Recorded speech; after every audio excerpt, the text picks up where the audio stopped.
Good morning, everyone, and welcome to Blue Mountain Morning.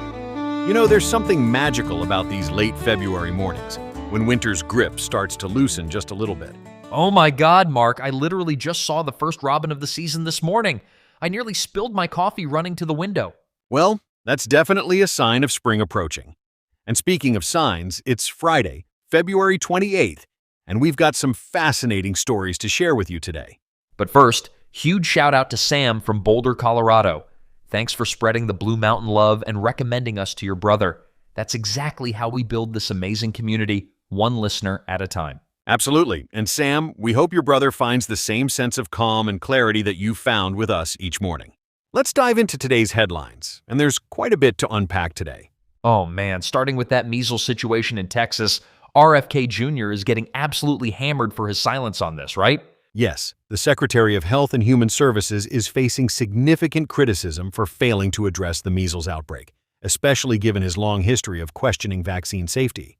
Speaking of problematic, what about this whole Russia thing? Like, my head is spinning trying to understand how we ended up voting with Russia at the UN. That's not normal, right? It's a dramatic shift in U.S. foreign policy. For decades, we've generally aligned with our traditional allies in opposition to Russia. But this week marked a significant departure, with the U.S. siding with Russia at the UN for the first time in recent memory. Hold up, are we talking about the same Russia that invaded Ukraine exactly 3 years ago? The very same.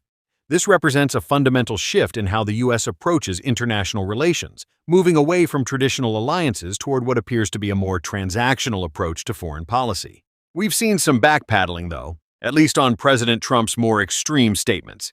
UK Prime Minister Sir Keir Starmer has met Trump this week during his first visit to the White House. Asked by the BBC's Chris Mason about his use of the word dictator, Trump replied, "Did I say that? I can't believe I would say that."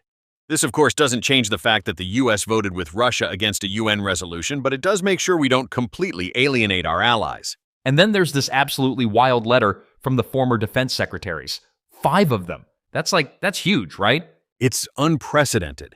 5 former U.S. defense secretaries collectively condemning the president's military firings as reckless. They're particularly concerned about what they see as an attempt to politicize the military.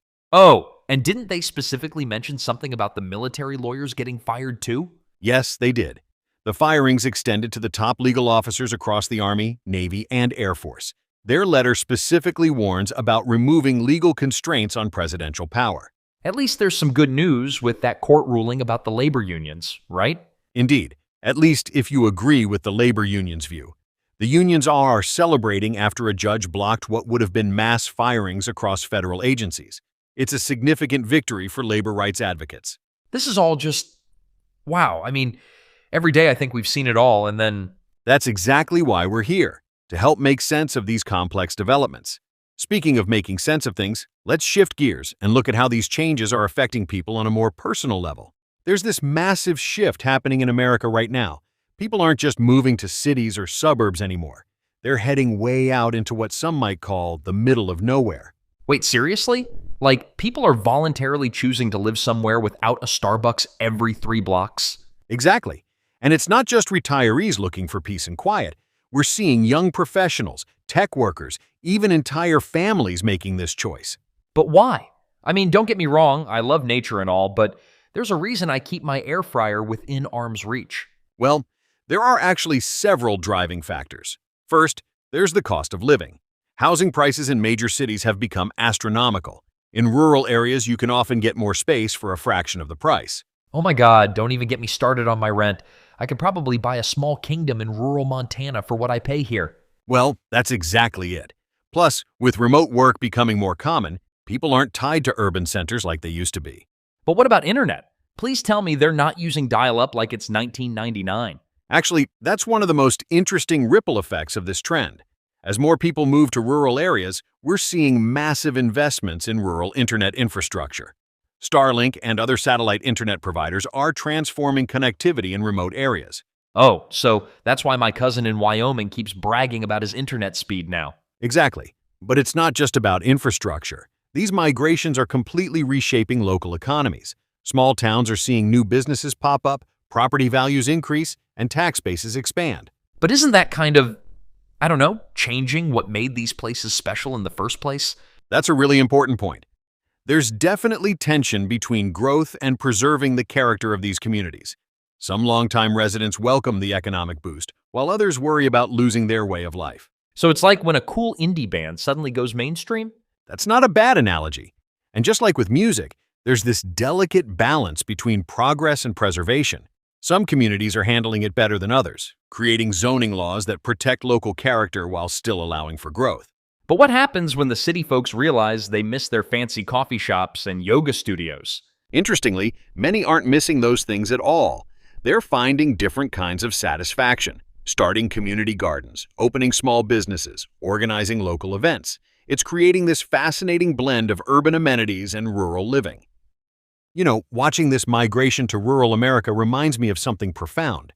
Sometimes the path to peace isn't about escaping, but about rediscovering what truly matters. Like my grandmother always said, less Netflix, more starlight. And more genuine connections with both the land and each other. In these moments of constant change, remember that home isn't just a place on a map. It's wherever your heart finds its rhythm and your soul finds its peace. And sometimes that peace is waiting right where you are, just waiting for you to slow down enough to notice it.